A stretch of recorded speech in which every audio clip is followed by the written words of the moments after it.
Layang Pandang, Polda Papua Tengah. Setelah melalui berbagai tahapan, pemerintah Republik Indonesia akhirnya mengesahkan 3 daerah otonomi baru di Papua. Didasarkan pada Undang-Undang Nomor 14, 15, dan 16 tahun 2022 yang disahkan oleh DPR RI pada tanggal 30 Juni 2022. Peresmian 3 provinsi baru ini dilakukan pada tanggal 11 November 2022 oleh Menteri Dalam Negeri Tito Karnavian. Salah satunya adalah Provinsi Papua Tengah, dengan ibu kota provinsi adalah Kabupaten Nabire. Setelah 2 tahun pemerintahan, dibentuklah Kepolisian Daerah Papua Tengah yang resmi terpisah dari Polda Papua melalui surat keputusan Kepala Kepolisian Republik Indonesia dengan nomor keputusan 677/4 Romawi /2024 tanggal 29 April 2024. Melaksanakan tugas dan fungsi kepolisian di Polda Papua yang baru terbentuk tentu saja memiliki dinamika yang sangat komplit yang begitu menantang. Maka pada tanggal 11 November tahun 2024, Kapolri Jenderal Polisi Listio Sigit Prabowo kemudian menunjuk Brigadir Jenderal Polisi Alfred Papare SIK sebagai Kepala Kepolisian Daerah Papua Tengah melalui surat keputusan Kapolri nomor 1875/11 Romawi /2024.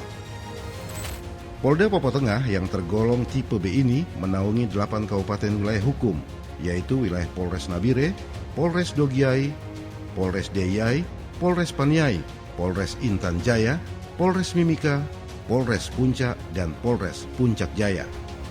Pembentukan Polda Papua Tengah merupakan bagian dari upaya Polri untuk memperkuat struktur kepolisian di wilayah Papua Tengah, yang bertujuan untuk bagaimana menciptakan keamanan dan ketertiban masyarakat yang kondusif di wilayah Papua Tengah. Sebagai instrumen pelaksanaan tugas dengan keterbatasan yang ada, Kapolda Papua Tengah, Brigadir Jenderal Polisi Alfred Papare, kemudian secara bertahap mempersiapkan berbagai sarana dan prasarana penunjang, baik kantor hingga menyediakan sumber daya manusia yang dibutuhkan. Kemudian dilantiklah Kombes Pol Muhajir SIKMH sebagai Wakapolda Papua Tengah serta pejabat utama Polda dan para personil lainnya, sehingga Polda Papua Tengah siap untuk melayani masyarakat.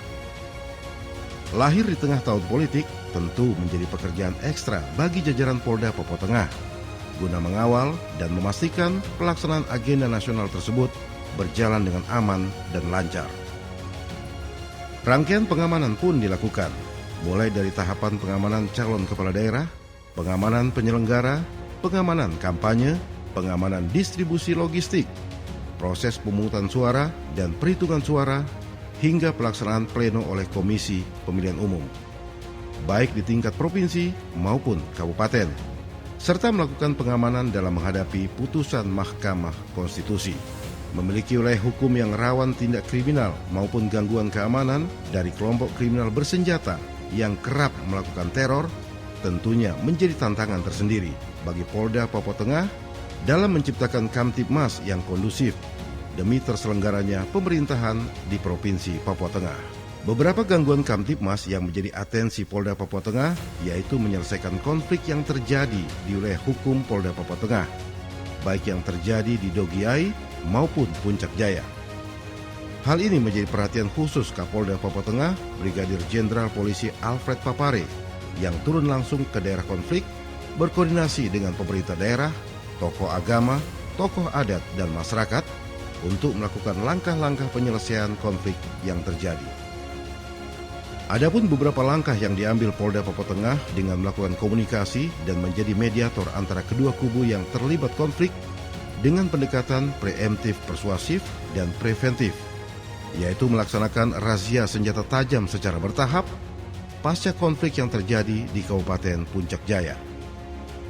Sebagai pelaksana tugas dan wewenang Polri di wilayah Provinsi Papua Tengah, Polda Papua Tengah bertugas untuk memelihara keamanan dan ketertiban masyarakat, menegakkan hukum, serta memberikan perlindungan, pengayoman, dan pelayanan kepada masyarakat.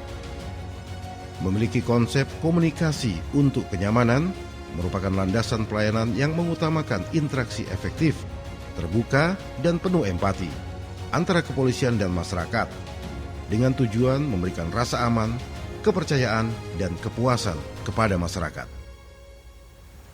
Bertolak dari konsep ini, lahirlah 8 program prioritas Polda Papua Tengah, yaitu pelayanan yang ramah, kemampuan mendengarkan dengan empati, informasi yang jelas dan mudah dipahami, respon yang cepat dan tepat, penyelesaian konflik dengan pendekatan persuasif, pemberian ruang untuk masyarakat dalam menyampaikan aspirasi, konsisten antara tindakan dan ucapan, serta peningkatan literasi komunikasi di internal kepolisian.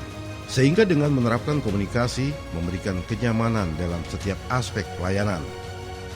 Diharapkan kepolisian dapat menjadi institusi yang dekat dengan masyarakat, nyaman dalam setiap interaksi yang terjadi, serta dipercaya dan mampu memberikan rasa aman. Selain memberikan pelayanan kepolisian, Polda Papua Tengah juga melakukan beberapa program yang menyentuh langsung kepada masyarakat. Hal ini sebagai bentuk kepedulian Polri kepada masyarakat. Beberapa kegiatan diantaranya adalah menggelar bakti sosial Polri Presisi, mendatangi wilayah-wilayah terpencil, dan memberikan bantuan serta pembinaan bagi masyarakat.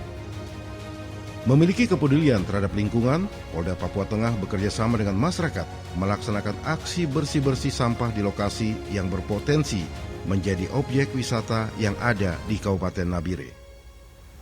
Di momentum Hari Bayangkara ke-79 tanggal 1 Juli 2025, Polda Papua Tengah melaksanakan beberapa rangkaian kegiatan, baik yang bersifat internal maupun eksternal kepada masyarakat, sebagai bentuk pelayanan Polri di tengah masyarakat Papua Tengah. Adapun beberapa kegiatan yang telah dilakukan, yaitu program bedah rumah, bakti sosial, donor darah, berziarah ke Taman Makam Pahlawan, memberikan pelayanan perpanjangan SIM yang bebas biaya, dan beberapa kegiatan lainnya. Termasuk melakukan anjang sana dengan mengunjungi Warakauri yang dilakukan oleh Bayangkari daerah Polda Papua Tengah lewat program Bayangkari Peduli sebagai bentuk perhatian terhadap kondisi sosial masyarakat. Tentunya masyarakat menaruh harapan besar bagi Polda Papua Tengah sebagai bapak yang menjaga, melindungi, memberikan ketenangan, dan mengayomi masyarakat di wilayah Papua Tengah. Selamat Hari Bayangkara ke-79. Polri untuk masyarakat.